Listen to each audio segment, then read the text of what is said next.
예, 안녕하십니까. 오늘은 18장 치유의 기도와 19장 고난의 기도. 그리고 우리가 보면은 이제 21장까지 있어요. 그러니까 다음 주로 사실은 다 끝납니다. 그러니까 다음 주로 다 끝나는 것보다, 제가 볼 때는 그 마지막 주에 전체적으로 이제 짧은 시간에, 리차드 포스터 기도 전반에 대해서 한번, 훑어보고, 살펴보고, 그 다음에 이제 우리가 이게 쭉 보면, 어떤 중심적인 메시지가 있어요. 이 책 안에.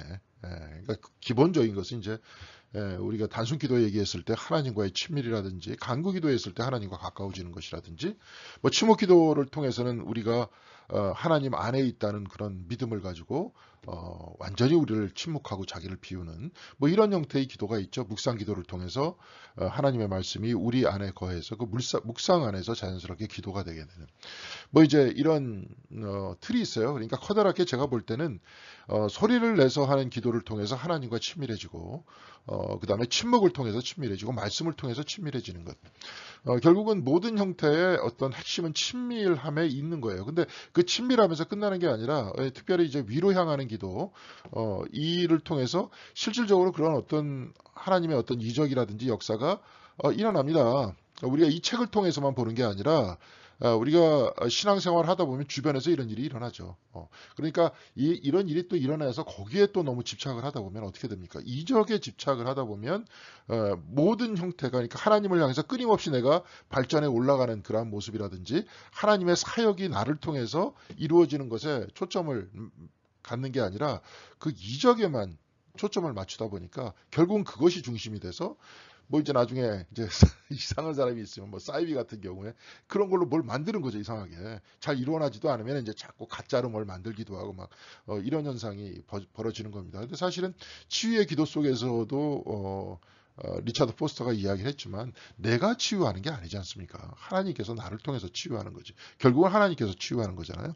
근데 이제 그런 것들도 염두에 두고 그럼에도 불구하고 우리는 치유의 기도를 계속해야 된다 하는 내용 이야기를 하고요. 그러니까 어떤 그 기도의 틀 안에서 소리를 내면서 소리를 내지 않고 그럼에도 불구하고 그 사실 모든 것의 중심은 하나님과의 친밀이고 그것이 이제 바깥으로 향하게 될 때 이것이 이제 어떤 하나님의 역사가 이루어진다 이런 것들 기억해 두면 좋을 것 같습니다. 그래서 마지막 시간에 이런 것들 좀 정리해서 이야기를 하면 좀 좋을 것 같습니다. 그래서 일단은 다음 주면은 사실은 책은 다 끝난다는 것 기억해 주시면 좋을 것 같고요. 그리고 19장의 고난의 기도 이것도 생각해 보겠습니다. 이거 굉장히 나는 볼 때 고난의 기도야말로 가장 수준이 높은 기도가 아닌가. 사람들을 위해서 내 스스로 고난을 당하겠다. 이제 물론 이제 이 책 안에서도 이야기를 하고 있지만 모든 부모님들은 자식을 위해서 자기 자신의 기쁨을 한정을 짓고 고난의 길로 가는 경우가 많잖아요. 그렇죠? 나의 기쁨도 차단하고 나의 즐거움도 차단하고 남의 기쁨을 위해서 그렇게 하는데 이제 이것을 조금 넓히 보면서 뭐 목회자라든지 공동체를 위해서 그렇게 기도하고 중보자가 스스로 고난을 받으면서 중보의 위치 가운데 하나님과 인간의 사이의 위치 그러니까 물론 이제 예수 그리스도께서 그 위치에 있으시지만 모세도 금송아지를 만들었을 때 사람들을 막 비난을 하지만 하나님 앞에서는 저들을 치지 마십시오라고 이야기를 하지 않습니까? 오히려 내가 하나님의 생명책에서 지워지는 게 낫지 저들을 건들지 마십시오. 이제 이런 식으로 또 이야기가 나오잖아요. 그러니까 그런 형태의 고난의 기도 오히려 공동체를 위해서 자기 자신을 내려놓는 굉장히 수준 높은 기도다. 이렇게 이야기할 수 있을 것 같습니다. 오늘 18장 치유의 기도와 19장 고난의 기도 한번 같이 살펴볼 수 있도록 그렇게 하겠습니다. 예, 치유의 기도 이렇게 보겠습니다. 이게 무한한 다양성이라고 이야기를 하는데요. 이제 여기서 사실은 저는 그냥 에센스만 가지고 왔어요. 이 이야기는 뭐냐면 전에는 육신의 의사와 마음의 의사가 같은 사람이었다. 예수님 앞에 귀신 들린 자와 근데 몸에 실질적으로 병이 걸린 사람들을 주님께서는 같이 치유했잖아요. 제가 옛날에 이제 빅년의 힐데가드에 관계된 영화가 있습니다. 우리 교회에서도 한번 볼까 하는데 글쎄요. 하여튼 느 정도 시간이 지나면 볼 수도 있을 것 같은데 이 사람이 에, 에, 이게 백인회 그쪽 백인회라는 게 어디냐면은 그때 중세 때까지만 하더라도 수녀가 되려고 그냥 막 한마디로 집을 나와서 막 이런 사람이 많았다는 거예요. 그러니까 수녀원이 가득 차게 되니까 그 사람들을 수용하면서 수녀왕과 같이 생활할 수 있도록 만든 한마디로 어떤 정식적인 캐톨릭 오더는 아니고 어떤 평신도 평신도 어떤 집단 그룹 비슷한 그런 데가 있었어요. 근데 이제 백인의 어떤 지도 수녀가 빅년의 힐데가드였는데 그때 당시에 보니까 병원에서 이렇게 수녀원이 병원이었으니까 거기서 이제 치유를 하면서 옆에서 음악을 들려줘요. 막 그냥 첼로 같은 것도 치고 뭐도 치면서. 그러니까 정신과 어떤 육체라는 것들이 같이 같다고 생각하는 이런 형태의 세계관 안에서 살았다는 거예요. 근데 우리는 지금 이제 육과 영이라는 것들은 구분돼 있다. 이런 생각들을 하지 않습니까? 그래서 이게 가만히 보면 주님께서는 육신의 의사와 마음의 의사 같은 그 정신적인 질병과 어떤 육체적인 질병을 같이 치유해 주셨고 모세 오경을 보면 질병이 의심스러울 때마다 제사장이 가봐라. 그러니까 의심스러운 게 아니라 사람이 피부병인지 아닌지 전염병인지 아닌지를 제사장이 판단을 했어요. 그러니까 제사장이라는 이 사람들은 예식을 하는 사람들이잖아요. 그러면서 동시에 몸의 병을 체크하는 사람들이었다는 거예요. 네. 그래서 많은 사람들은 오로지 의학적인 수단에만 의지하다 실패한 뒤에야 비로소 기도로 눈을 돌리죠. 이제 시한부 인생이다. 이제 끝났다. 딱 이러면 그때야 기도한다는 겁니다. 그렇지 않다는 거예요. 이 부분이 이게 뭐냐면 우리가 얼마나 많은 부분이 유물론에 기초하고 있는지 뭐 우리 그렇지 않다. 뭐 이제 교회 다니는 사람 그렇지 않다. 이렇게 얘기를 하지만 물질과 정신이라는 것들을 따로 보잖아요. 그렇기 때문에 육체적인 질병이 있어도 우리 같이 기도해야 된다. 이것이 성서의 전통이다. 이렇게 얘기하는 겁니다. 이게 이제 궁극적으로 신학적인 논쟁까지 막 이렇게 치고 나갈 때는 복잡해지겠지만 여하간의 성서적 전통은 이렇다. 몸의 질병과 정신의 질병은 같이 기도를 통해서 우리가 나아가야 된다. 그런 얘기입니다. 그런데 이제 어떻게 기도할 거냐? 우리가 보면은 이제 뭐 그런 경우도 있습니다. 어떤 기도를 받았더니 암이 났다. 막 이런 경우도 있습니다. 진짜로 실질적으로도 존재를 하고요. 그런데 항상 그런 건 아니잖아요. 그리고 그 사람한테 가서 다 암이 치유되는 것도 아니잖아요. 어떨 때 어떻게 되는 거 아닙니까? 그렇지만 이제 나중에 거기에다 딱 하니까 내가 그런 치유의 능력이 있다 막 하다가 막 안 되니까 막 그냥 조작하기도 하고 막 이런 현상이 벌어지는 거 아니에요. 이건 뭐냐? 애초 근원적인 그 측면서부터 다시 생각해야 돼요. 이건 내가 고치는 게 아니라 하나님께서 하시는 것이다. 이런 얘기입니다. 그래서 이제 그런 이야기인데 여기서 이제 기도의 내용 중에서 그런 내용이 있어요. 주님 제발 그 상처와 미움과 그 슬픔을 몰아내 주시고 그를 자유케 하여 주시옵소서. 이제 이런 기도가 있어요. 이게 중간에 어떤 내용이었냐면 여러분은 이제 책을 보면 알 겁니다. 그러니까 2차 대전 때 이태리 이쪽에서 특공대를 지휘하던 지휘관이 있었어요. 근데 그때 한 33명의 사람들이 같이 막 전쟁에 임했는데 바깥에서 이제 이탈리아군이 계속 막 포격과 막 그냥 막 폭격을 하는데 33명의 사람들이 거기를 빠져나가야 돼. 근데 어떻게 빠져나가요? 그러니까 두 명씩 그러니까 한꺼번에 다 나가면 죽을 줄 모르니까 두 명씩 빠져나갈 수 있도록 그렇게 했는데 거기 있는 사람 거의 대부분 다 전사하고 자기를 포함해서 6명만 살았다는 거예요. 그리고 그 중에서 4명은 아주 깊은 중상을 입고 겨우겨우 살아났는데 자기는 가벼운 부상만 입고 살아났다는 거예요. 지휘관이었는데. 그 이후로 이제 28년 동안 굉장히 괴로웠다 자기가. 그러면서 잠을 편하게 잔 적이 없다.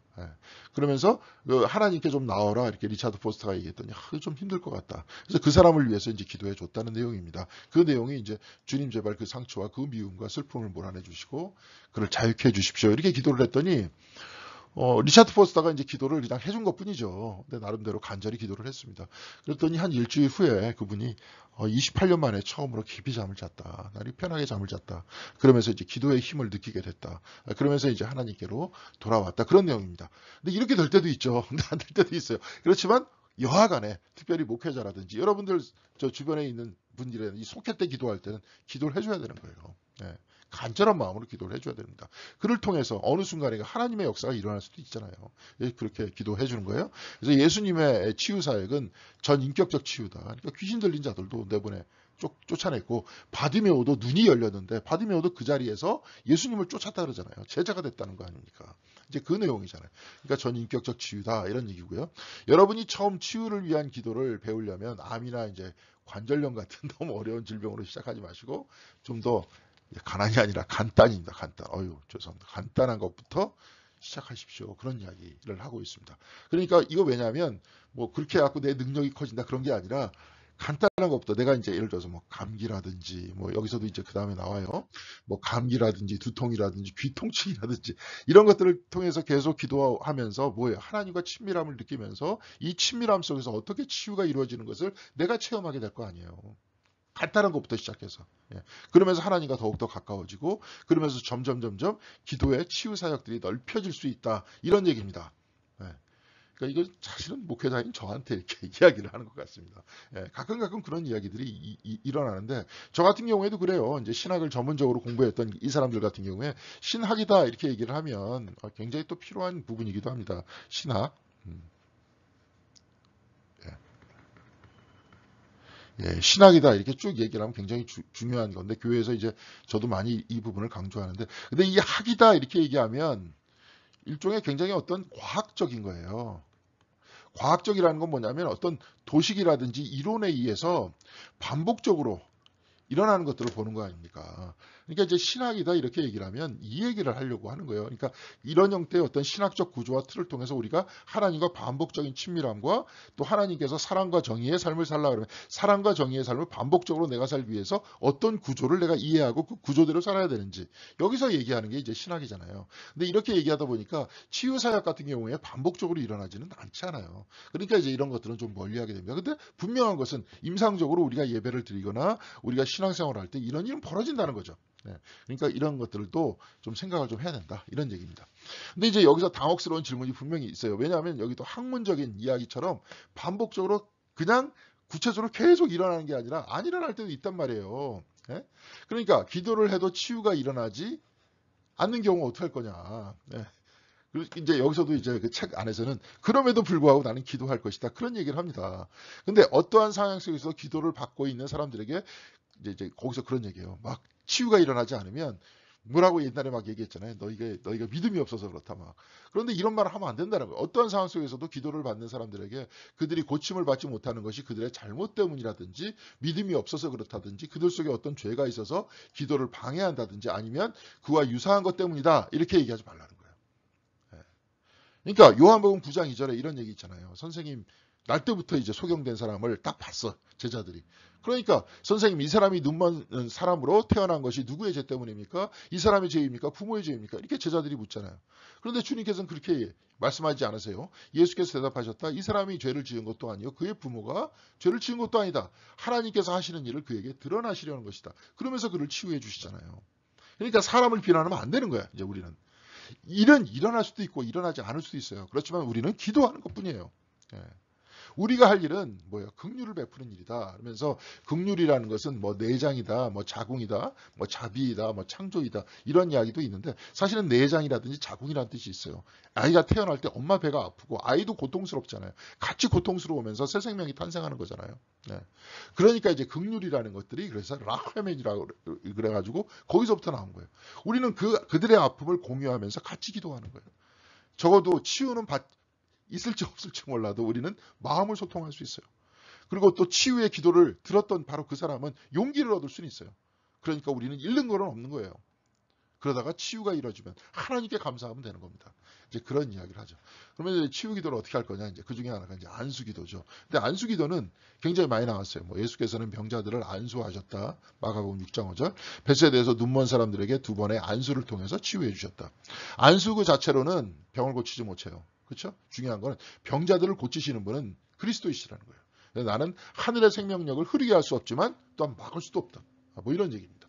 그래서 우리는 안수를 통해서 하나님의 역사가 이루어지는 그것을 경험해야 된다. 이제 이런 얘기입니다. 그런데 이제 중요한 것은 무분별한 안수는 사람들에게 미처 준비되지 않은 일들을 야기시킬 줄 모른다. 예. 그러니까 안수하는 그 사람도 마찬가지고 안수를 받는 사람도 마찬가지입니다. 그래서 혹시라도 병이 났다. 하나님께서 역사하셨다. 그렇게 되면은 이 손이 무슨 뭔가 보다. 잘못하면 그렇게 될 수도 있어요. 우리의 마음의 준비가 안 돼 있으면. 받는 사람 역시도 마찬가지입니다. 그러니까 항상 그것을 염두에 두고 기도를 해야 됩니다. 보통 이제 목회자들이 많이 안수를 하죠. 그래서 뭐 장로님들도 같이 기도해 주시고 권사님들 기도해 주시지만 주로 중보할 때는 여하튼 간에 이런 기도를 통해서 마음과 마음이 전달되는 기도를 하는 것이 좋다. 이 얘기입니다. 치유 기도에 이제 4가지 단계가 있어요. 이제 나름대로 본인이 4가지로 이렇게 어떻게 치유를 할 것이냐 이런 얘기예요. 근데 첫 번째는 남의 말을 들어야 된다는 거야. 잘 들으면서 경청하다 보면 포스터 같은 경우에 마음속으로 갑작스럽게 뭐 예를 들어서 그래요. 남의 기도를 들으면서 나도 모르는 사이에 마음에 예라는 대답이 나올 때가 있다는 거예요. 마음이 와닿는 거죠. 이제 소통이 되는 거죠. 그러면서 하나님께서 우리가 주실 말씀을, 우리가 줄 말씀을 우리에게 주신다는 거예요. 그러니까 우리는 사람한테 귀를 기울여야 되고, 또 예라는 대답을 통해서 나에게 나를 통해서 다른 사람에게 주시는 그러한 기도의 말씀도 들어야 된다. 그래서 하나님께도 귀를 기울여야 된다. 남의 말에도 귀를 기울여야 된다. 그래서 포스터의 여자친구 이렇게 보면 그 사람은 이제 마침 그냥 심리학이라든지 뭐 이런 쪽에 굉장히 어떤 조예가 깊고 관심이 많은가 봐요. 그러니까 자기 자신의 어떤 삶의 상태에 대해서 나름대로의 심리학적 지식을 가지고 막 분석하면서 이야기를 막 쫙 했는데, 그때 갑자기 마음속에 들었던 것이, 저 사람이 저렇게 자꾸 얘기하는 것이 자기 자신의 죄 때문이다 라는 마음이 들었다는 거예요. 그래서 그한테 그렇게 얘기했다는 거예요. 당신의 죄는 용서받았습니다. 하나님께서 당신을 사랑하십니다. 근데 처음에는 안 듣다가 계속 그렇게 얘기하니까 어느 순간에 이제 확 들린 거예요. 귀가 열린 거지. 거기서 하나님의 음성을 들은 거죠. 그 여인은. 그러면서 갑자기 놀랍다. 하나님께서 내 죄를 용서해 주셨다. 사실은 그가 그렇게 많이 뭐 이 얘기 저 얘기 하는 것도 사실은 자기 자신의 어떤 죄책감을 이겨내려고 하는 방식이었는데, 그것은 하나님과 소통되면서 하나님 앞에서 덜어놔야지 그런 얘기를 통해서, 그런 지식을 통해서 해결되지 않는다. 이제 그 얘기를 하는 거고요. 두 번째는 구해야 된다. 첫 번째는 잘 들어야 된다는 거예요. 그러니까 속회 때도, 그리고 주변에서 상담을 들 때 잘 들어야 된다는 거예요. 두 번째, 구해야 된다.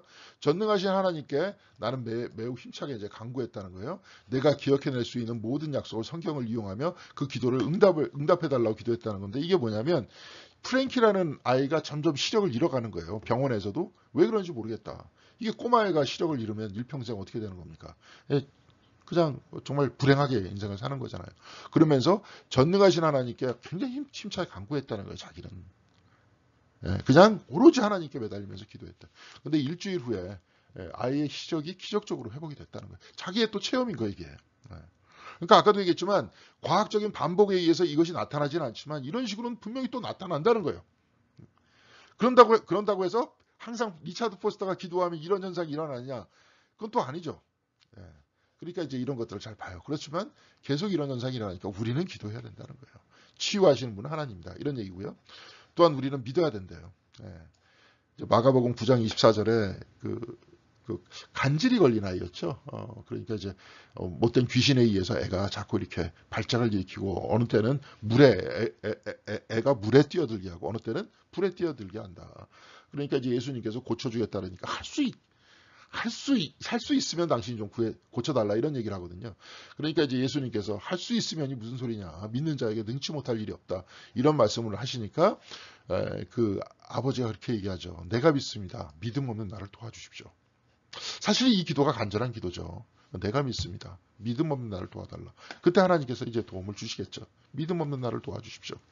우리는 하나님의 신실하신과 특히 하나님의 변함없는 사람의 사랑에 초점을 맞춰야 된다. 그리고 그 사랑을 붙들어야 된다, 이거죠. 그러면서 이제 거기서 그 마리아라는 여자애가 있었는데, 이제 학교 내에서, 캠퍼스 내에서 교통사고를 당해서 이게 이제 머리를 좀 다쳐가지고 이게 이제 수술을 해야 된다. 그리고 의식이 불명 상태예요. 그러니까 이제 리차드 포스터가 이제 캠퍼스 미니스트리를 하면서 학생들하고 같이 이렇게 기도할 수밖에 없으니까 자기는. 그래서 마리아를 주님의 손에 맡깁니다. 그것밖에 우리가 할 수 있는 일이 없다. 그러면서 그렇게 아주 간절히 기도했다는 거예요. 근데 일주일 후에 애가 의식이 돌아왔고 깨어났다. 그러면서 그것도 또 기적이 일어났다, 이런 얘기입니다. 이렇다고 해서 기적이 일상적으로 일어난다 이렇게 생각하지 마세요. 그렇지만 기적은 분명히 또 있습니다. 또한 이런 기도를 통해서 나타날 수 있는 치유의 기적이 있습니다. 이런 게 있다는 거예요. 그리고 또한 이제 네 번째, 감사해야 된다. 이것도 또 할머니 다리 치유되는 것이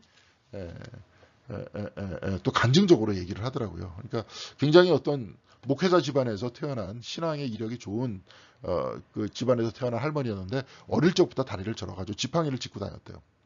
근데 이제 자기 자신의 삶 과거에 대해서 그렇게 좋은 집안에서 내가 태어나서 그래도 커다랗게 환난을 당하지 않고 이렇게 살았으니 감사합니다 하는 그 기도의 방법을 이제 배운 거예요. 그러면서 항상 감사하는 기도를 이제 마침내 하나님에게 아주 감사하는 기도를 하기 시작했다는 거예요. 여러분들도 그렇죠. 뭐 우리가 한번 생각을 해보세요. 제3세계에 한번 막 다니다 보면, 막 전쟁이 일어나는데 막 다니다 보면, 우리가 그래도 이런 나라에서 이렇게 큰 불행을 겪지 않고 살고 있는 것에 대해서 감사할 수 있지 않습니까? 그리고 또 우리가 하나님을 알게 됐고, 우리가 같이 신앙생활을 하게 됐고, 같이 마음을 나누게 됐고, 이게 참 감사합니다. 이렇게 기도를 하다 보면 그 감사 자체가 우리에게 막강한 힘을 줄 수 있다는 거예요. 그래서 그 할머니도 일평생 지팡이를 짚고 다니다가 어느 날 그냥 두 발로 걷게 됐다는 거예요. 이것도 설명할 수 없는 영역이지 않습니까? 어떻게 할머니가 그것도 아이도 아닌데 젊은 사람도 아닌데. 네. 자, 이렇게 그래서 기도의 단계는 처음엔 듣고 구하고 믿고 감사해야 된다. 근데 각각의 듣는 것에서도 치유가 일어나고 구하는 것에서도 치유가 일어났고 믿는 것에서도 치유가 일어났고 감사함에도 치유가 일어났다 하면서 여러분들도 기도할 때 잘 듣고 속해서 서로 기도해 줄 때 그다음에 구하고 그다음에 믿고 감사하는 기도를 하면 좋겠다. 그런 내용입니다.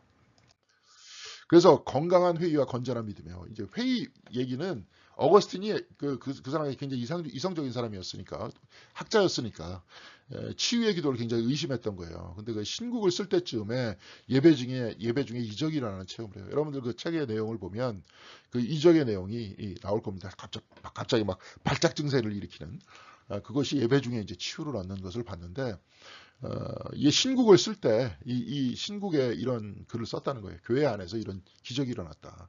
그러니까 하나님의 나라 안에서 기적이 일어났다는 것을 어거스틴이 썼다는 거예요. 나는 우리가 살고 있는 이 시대에 얼마나 많은 기적들이 일어나는지를 깨닫게 됐다. 예전에는 거기에 대해서 이성적인 사람이었으니까 별로 믿지 않았는데 그래서 하나님의 권능으로 인한 놀라운 일들에 대한 기억이 사람들의 뇌리에서 사라지게 하는 것이 얼마나 그릇된 것인지도 이제 알게 됐다. 그러니까 구체적으로 반복적으로 발생하지는 않지만 분명히 일어난다. 그리고 바로 그것들을 통해서 사람들이 하나님을 만난다. 이것이 분명히 일어난다. 그런 얘기예요. 이 글을 쓰고 있는 지금 이미 우리에게 입증된 기적은 거의 70가지나 된다. 입증이라는 말 쓰잖아요. 학자니까. 그러니까 반복적으로 일어나지 않더라도 분명히 이적은 있다. 그리고 우리는 기도해야 된다. 그리고 그 이적을 통해서 우리가 하나님을 만난다 하는 것을 우리가 생각을 내야 될 것 같습니다. 그래서 치유의 기도도 잊지 말고 저도 이제 여러분을 위해서 그 기도를 좀 하고 있으니까 여러분들도 서로를 위해서 그렇게 치유의 기도를 하면 좋을 것 같습니다. 예, 잠깐 기도하고 다음 단어로 넘어가겠습니다. 나의 주 나의 하나님, 나에게는 치유의 기도를 반대하는 수많은 논거들이 있습니다. 그러나 주님은 치유의 기도를 찬성하는 유일한 논거이십니다. 결국 주님만이 승리하십니다. 나로 하여금 주님의 치유의 사랑이 다른 사람에게 전해지는 통로가 되게 하소서. 예수님의 이름으로 기도드립니다. 아멘. 예, 치유의 기도도 놓치지 말고 기도해 주시기 바라고 저도 지금 막 갑자기 저의 마음에 드는 생각이 저도 어거스틴과 비슷하게 거기에 대해서 회의적인 생각 물론 이제 저한테도 일어난 게 몇 개 있어요.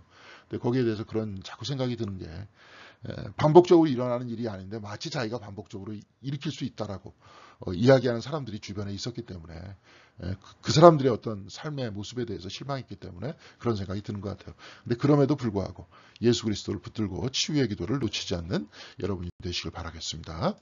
자, 다음번에 이제 고난의 기도예요. 고난의 기도는 한마디로 뭐냐면 남의 고난을 같이 짊어지는 거예요. 그래서 아까도 얘기했지만 굉장히 수준 높은 기도라 그랬잖아요.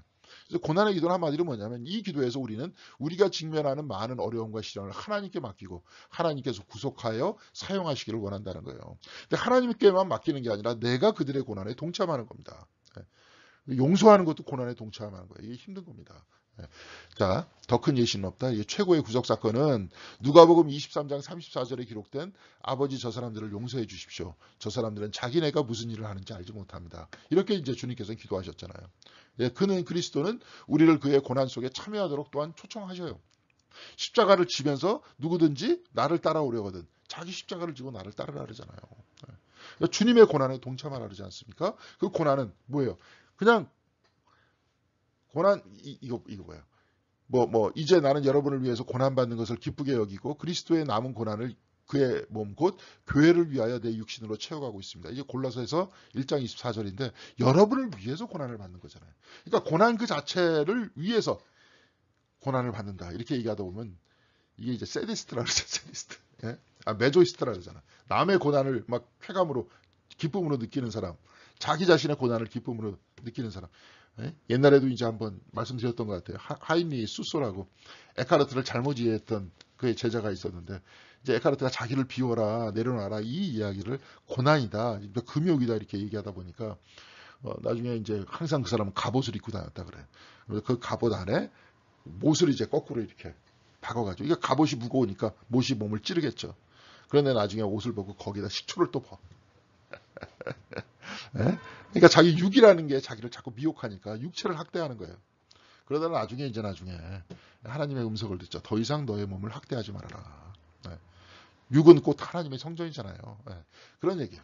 그러니까 목적 없고 의미 없는 고난이 아니라는 거예요. 여기서 대속적 고난 이야기하는 게. 이게 뭐예요? 공동체를 위해서. 그리스도께서는 모든 이들을 위해서. 그러면서 고난을 달게 받는 거라는 거잖아요. 예. 굉장히 위대한 정신과 위대한 사랑이죠. 그래서 목적 없고 의미 없는 고난이 아닌 목적 있고 의미가 있는 고난이에요. 그래서 우리는 자녀들이 보다 나은 삶의 기회를 갖도록 하기 위해서 기꺼이 우리가 가진 많은 것들을 빼앗기며 살아가잖아요. 하고 싶은데도 못하고. 예? 정말 이렇게 성격대로 진짜 한번 딱 하고 싶은데 못하는 거잖아요. 자식들이 내가 힘들어지면 나 혼자 살면 되는데 우리 아버지도 이제 옛날에 그렇게 말씀하셨습니다. 예, 신부들이라면 뭐 그냥 밥 한 끼 안 먹어도 돼. 그냥 금식한다 생각하고 안 하면 된다. 혼자 살면. 예, 배고파도 되고. 예, 그렇죠? 뭐 그렇게 하면 다 자기 절제하면서 살면 된다는 거예요. 근데 가족들하고 있는 이상 그렇게 하면 안 된다는 거예요. 이게 뭐예요? 목적 없고 의미 없는 고난이 아닌 우리의 자녀들이 보다 나은 삶의 기회를 갖도록 하기 위해서 기꺼이 나 자신을 포기하는 거지 않습니까? 그렇게 살아야 된다 이거죠. 음? 예, 그래서 대속적인 가난을 통해 우리는 다른 사람들의 죄와 슬픔에 동참하게 된다는 거예요. 그러니까 대속적 인이죠. 인. 네. 네. 가난을 통해서 다른 사람의 죄와 슬픔에 동참하게 된다. 이런 얘기입니다. 이게 사실은 내가 가지고 있는 그 뭡니까? 가난이라든지 고통이 있어야 다른 사람들의 고통을 또 알게 될 거 아니에요. 이게 일종의 긍휼의 어떤 법칙이잖아요. 그래서 이제 그들의 죄와 슬픔에 동참하게 된다는 거고요. 대속적인 고난 뒤에 숨어있는 억누를 수 있는 없는 힘은 고난이 아니라 기쁨이랍니다. 그래서 하나님께서 모든 사람을 보다 더 유익하게 하기 위해서 우리를 사용하시는 것이다. 그러니까 우리 교회 안에서는 뭐 집사님 계시고 권사님 계시고 장로님 계신데 그리고 또 목회자인 저도 있습니다. 근데 힘들죠. 이걸 그 위치를 맡으면 힘듭니다. 그렇죠? 교인들은 또 여러 명이고 또 이제 여기서도 이제 장로님들도 계시고 그런데 모든 사람을 더 유익하게 하기 위해서 우리를 사용하시는 것이다 라는 것을 믿고 그런 것들을 받아들이고 거기서 참아야 되는 거죠. 그렇죠? 네. 그래서 이제 우리가 지금 받는 고난은 이 공동체를 위한 것이다 하면서 참는 겁니다. 그게 이제 우리들한테 주어진 십자가였던 거예요. 근데 우리 교회는 모든 사람들이 다 간부화가 다 돼 있으니까 모든 분들이 다 이런 생각들을 가지고 신앙생활을 하신다면 얼마나 또 믿음의 공동체가 될 겁니까? 자꾸 얘기하고 막 이러는 게 아니라 참고 그 고난에 동참하고 주님과 더불어 있고 그러니까. 그래서 이제 히브리서 12장 2절에 믿음의 창시자여 완성자이신 예수를 바라봅시다. 그는 자기 앞에 놓여 있는 기쁨을 내다보고서 부끄러움을 마음에 두지 않으시고 십자가를 참으셨습니다. 그래야 해서 그는 하나님의 보좌 오른쪽에 앉으셨습니다. 부활을 두고 모든 사람의 부활을 앞에다 두고 그리스도의 부활을 통해서 모든 사람의 영생을 앞에다 두고 십자가의 고난을 참으셨다는 거예요. 그렇기 때문에 그를 가장 높이셨다는 거 아닙니까? 베드로전서 4장 13절에는 그만큼 여러분은 그리스도의 고난에 동참하는 것이니 기뻐하십시오. 그러면 그의 영광이 나타날 때 여러분은 또한 기뻐 뛰며 즐거워하게 될 것이다. 그리스도의 영광이 나타날 때 여러분이 그리스도의 영광과 만났을 때 여러분은 기뻐 뛰고 즐거워하게 될 거라는 거예요. 그러니까 우리한테 주신 고난을 받아들이자. 그래서 고난 없이는 영광도 없다. 다 아는 얘기죠. 십자가 없이는 부활이 없다. 그리스도 안에 승리가 있다 하지만 그 승리는 고난 주변에 있는 것이 아니라 고난을 뭐예요? 통해서 온다. 고난을 비껴나가는 것이 아니라 고난을 통과할 때 그 가운데 그리스도의 기쁨이 있다. 그러니까 기도할 때 그렇게 기도해야 되는 거죠. 십자가를 우리 교회를 위해서 십자가를 지게 해주십시오. 가정을 위해서 십자가를 지게 해주십시오. 이 고난을 달게 받겠습니다. 이런 이제 어떤 그 기도가 있어야 된다. 이런 얘기입니다. 자, 그래서 너희는 세상에서 환난을 당할 것이다. 그러나 용기를 내어라. 내가 세상을 이겼다. 주님께서 가르쳐 주셨죠. 주님께서 이제 가르쳐 주셨으니까 우리는 그 고난을 따라가는 겁니다. 그러면서 주님께서 세상을 이겼듯이 우리도 세상을 이길 수 있다. 이런 얘기. 그러면서 우리가 이런 고난을 당하기 때문에 상처 입은 치유자가 되는데 이 상처 입은 치유자라는 건 뭐냐면 아까도 비슷한 얘기예요. 내가 상처가 있기 때문에 다른 사람들의 상처를 이해한다는 거죠. 내 상처 때문에 그러니까 잘 봐야 돼. 내 상처 때문에 다른 사람들 자꾸 이 상처를 피하려다 보니까 또 이 상처가 폭발할 수 있는 경우도 있습니다.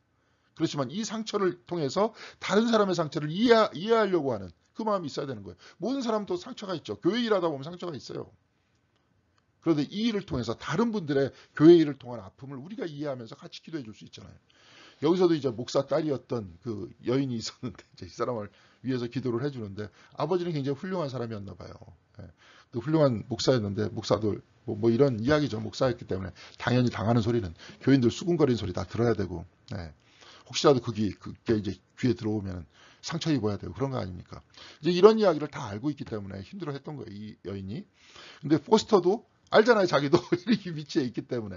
그러면서 그 여인을 위해서 기도해 줄 때 자기도 모르게 막 눈물이 나왔다. 눈물이 뚝뚝 떨어지면서 기도를 했다. 이게 뭐냐? 상처를 입었기 때문에 상처받은 사람의 마음을 아는 거예요. 그러니까 이제 같이 기도해 줄 수 있었다. 그런 얘기입니다. 그래서 이제 어떻게 해야 되냐? 이제 이 중에서 하나는 뭐냐면 이 세상에 왜 고난이 있을까? 왜 하나님께서 이 세상에 고난을 주느냐? 이렇게 우리가 1차적으로 질문하는 것보단 이 세상에 있는 고난을 어떻게 하면 구속과 치유라는 관점에서 이해할 수 있을까? 그렇죠? 이제 우리는 그렇게 생각을 바꿔야 된다는 거예요.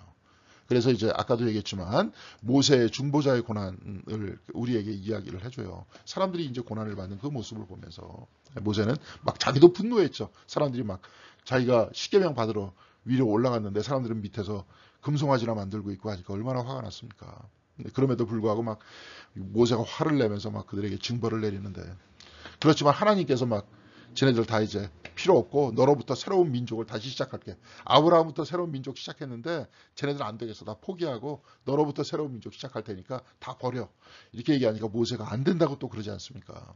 그러니까 이제 주님께서 그들의 죄를 용서해 주십시오. 그렇게 하지 않으시려면 주님께서 기록하신 책에서 저의 이름을 지워달라. 그러면서 고난을 난 달게 받겠습니다. 제발 저들을 용서해 주십시오. 이런 이야기를 하지 않습니까? 그렇죠? 다니엘은 9장 5절에 다니엘서 9장 5절에 바빌론으로 끌려간 이스라엘 사람들의 죄를 보면서 우리가 죄를 짓고 잘못을 저질렀습니다. 악한 일을 저지르며 반역하며 주님의 계명과 명령을 떠나서 살았습니다. 이렇게 기도하지 않습니까? 또한 스테반은 환상을 통해서 막 그런 이야기를 통해서 막 기도하다가 나중에 사람들이 돌로 때려 죽여도 저들에게 죄를 돌리지 마십시오. 그러면서 죽잖아요. 그래서 고난을 위한 고난이 아니라 다른 이들의 죄와 슬픔을 어깨에 짊어지는 그러한 기도. 우리가 그 기도를 드릴 수 있지 않냐. 참 힘들죠. 그렇죠? 그래도 그 기도를 드려야 된다. 그런 얘기입니다. 아까 치유의 기도를 드려야 되듯이 고난의 기도도 있다는 거예요. 그래서 소극적인 측면과 적극적인 측면이 있는데요. 오늘의 절망과 궁핍을 견뎌낼 만큼의 능력이 있는 사람은 요즘에 거의 없다. 그렇지만 고난의 기도를 통해서 우리는 그런 능력이 있다는 거예요. 우리 자신의 궁핍과 우리 자신의 절망까지도 견뎌낼 수 있는 힘이 생긴다는 거예요. 또 우리는 우리에게 닥치는 온갖 사소한 불편에 관해서도 막 싸우려고 그러죠. 특별히 운전하시는 분은 저 같은 경우에 저도 솔직히 얘기하겠습니다. 그 불평 불만에 대해서도 투쟁하려고 하는 경향이 있다는 거예요. 근데 이런 과정을 거쳐서 고난의 기도의 과정을 거쳐서 영적인 성숙과 더불어 시련과 불의를 구분할 능력이 생긴다는 거예요. 내 자신의 시련은 또 뭐고 세상의 불의는 뭐고 시련이라는 것들을 사랑으로 감싸고 세상의 불의를 정의로 이야기할 수 있는 힘이 생긴다는 거예요. 하여튼 이런 것들은 나중에 이제 좀 시간 있으면 이 부분에 대해서는 좀 이야기를 해야 될 것 같아요. 시련과 불의를 구분할 수 있는 능력. 그렇죠?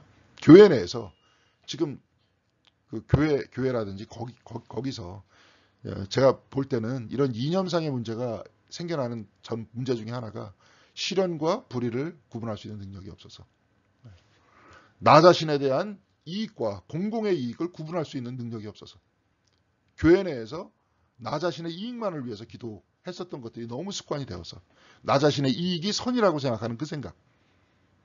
그렇지만 공공의 이익이라는 것들을 우리가 어떻게 생각할 수 있느냐. 이거를 생각하지 못하는 힘. 저는 그것 때문에 생겨난다고 봅니다. 이건 언제 한번 길게 좀 얘기할 필요가 있다고 생각을 합니다. 자, 다른 사람을 대신해 드리는 회개도 있다는 거예요. 그러니까 디트리 보네퍼 같은 경우에는 나치에 저항하던 목사였잖아요. 그렇지만 우리는 그들의 좌절과 빈곤 그리고 그들의 죄책과 지옥의 형벌을 우리 자신이 짊어지고 하나님께 그들을 대신이 아니라 대신입니다. 대신하여 탄원하는 것이다. 그러니까 나치에 그렇게 한 거였는데 이 사람들의 죄악을 대신해서 하나님께 탄원하기도 하는 거예요. 굉장히 깊은 단계라 그랬잖아요. 아까. 라펜스부르크라는 나치 강제 수용소에서 92,000명의 사람이 죽어요. 근데 거기에 이런 글이 써 있다는 거예요. 이거보다 좀 긴데 좀 길어서 여기서 잘랐습니다. 오 주님, 호의를 가진 사람뿐 아니라 악의를 품은 사람들까지 기억해 주시옵소서.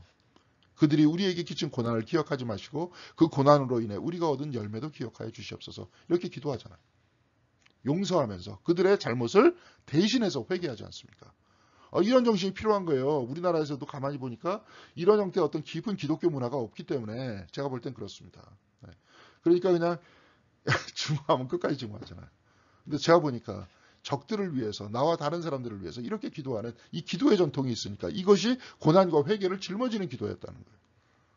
사실은 이 기도는 나를 위해서도 기도를 해야 됩니다. 계속 내가 그 상처를 가지고 남을 증오하면서 할 수는 없지 않습니까? 사회 분위기가 아무리 그렇더라도, 이 세상이 그렇더라도 기독교의 정신은 그렇지 않다는 거죠. 그런 이야기를 하고 있습니다. 여기서도 그래서 이제 하나님과의 싸움, 나의 기도를 또 들어주십시오. 막 싸우는데, 여기서 여러 가지로 썼는데 제가 보니까 하나님과 논쟁하는 것은 막 논쟁을 해요. 하나님의 공의로움을 찾아내기 위해서, 특별히 이제 성경을 읽을 때 과거 랍비들은 그런 논쟁들도 막 했죠. 그런 있는데, 여기서도 아까 금식 얘기를 했잖아요. 하나님과의 투쟁적인 금식이 있다. 내가 금식하면서, 내가 다윗이 자기 밧세바 사이에서 태어난, 오늘 새벽기도 때 잠깐 얘기했지만 밧세바 사이에서 태어난 그 아들이 죽으려고 하자 막 금식하면서 살려달라고 막 하나님과 투쟁하는 거 아닙니까? 살려달라. 그러다가 애가 죽으니까 다시 금식을 풀고 식사를 했다. 이제 그런 내용이 나오는데, 이게 뭐냐면 이런 얘기예요. 하나님과의 씨름은 그래서 고통스러울지 모른다. 그러나 그 최종 결과는 투쟁할 만한 가치가 있다. 이 얘기는 세렌 키에르케고는 뭐냐면, 의로운 사람은 기도로 하나님과 싸워 이기며 하나님도 거기서 이기신다. 이스라엘이라는 이름의 뜻은 하나님과 싸워서 이겼다는 뜻이잖아요. 동시에 이스라엘이라는 이름의 뜻은 하나님께서 다스리소서, 이 얘기입니다. 야곱이 하나님께 이겼다, 하나님께 기도하면서 그 기도가 응답받으면서 그 사람이 뭐예요? 사람으로 나타난 하나님께서 축복을 해주시잖아요. 근데 그와 동시에 야곱은 넓적다리 불구가 됩니다. 그러면서 다리를 절어요. 그런 다음에 남의 뒷발꿈치를 잡은이라는 뜻에서 이스라엘이라는 뜻으로 바뀌죠. 하나님과 싸워 이겼다. 그러나 하나님께서 나를 통치하신다. 이 뜻으로 바뀐 거 아닙니까? 그래서 키에르케고르가 얘기했듯이 하나님과 싸워 이기면 하나님도 거기서 나를 이기시는 거예요. 그래서 나의 에고가 사라지는 거죠. 그렇죠? 그 싸움이. 그러니까 어느 면에서 그 야곱이 나를 위해서 기도해달라 했던 그 이야기가 바로 그렇다는 거예요. 그게 이제 하나님과의 투쟁이에요. 그래서 하나님께서 이기시게 하는 겁니다. 우리가 그것을 발견할 때까지 하나님과 기도하면서 응답해달라고 기도하는 거예요. 그게 이제 막 금식이죠. 그래서 이제 제일 끝부분에 뭐냐면 그리스도와 함께 고난을 받으래요. 그리스도께서 자기 자신의 몸에 고난을 당하신 것처럼 그 지체들 속에서 날마다 고난을 당하시고 계시대요. 지금도. 그러면서 우리들도 나중에 뭐예요? 그리스도의 영광에 동참하기 위해서는 어떻게 해야 된다는 겁니까? 그리스도와 함께 고난을 받아라. 그러면서 공동체를 위해라. 그런 얘기입니다. 이거 굉장히 힘든 얘기이기도 한데, 한마디로 생각해보면 가정에서 내가 가족들을 위해서 고난을 받는 것들을 생각을 해보면, 그러면서 고난을 당하고 여기서 어떤 면에서 뛰쳐나가고 싶은데도 불구하고 참고 기도하는 것들을 보면서 다시 한번 가정에서, 또한 교회에서, 공동체에서 그들의 짐을 짊어지는 이런 고난의 기도도 있다. 그래서 공동체를 지키는 기도도 있다. 그런 얘기입니다. 마지막으로 기도하고 마치겠습니다. 오 성령 하나님이시여, 오늘날 너무나도 많은 사람들이 상처를 입고 있습니다. 나로 하여금 그들의 고난에 동참할 수 있도록 도와주시옵소서. 나는 이 일을 어떻게 해야 하는지 정말 모릅니다. 내 마음속에는 고난의 황무지를 그들과 함께 견디기보다는 차라리 잠시 기도를 해주고 그들을 보내버리는 것이 더 나을 거라는 유혹이 생깁니다. 나에게 그들의 고난에 동참할 수 있는 길을 가르쳐 주시옵소서. 예수님 이름으로 기도합니다. 아멘. 이 고난의 기도를 통해서 또한 진정한 기독교인으로서 거듭날 수 있는 여러분이 되시길 바랍니다. 자, 이제 치유의 기도, 고난의 기도까지 다 마쳤습니다. 이제 나머지 두 개의 기도 마지막으로 보고 전체적으로 요약을 하면서 앞으로 한 2시간 남았으니까 여러분들 열심히 참여해 주시고 이 기도를 통해서 하나님과 더욱더 친밀해질 수 있는 여러분들이 되시길 바라겠습니다. 여러분 수고하셨습니다. 감사합니다.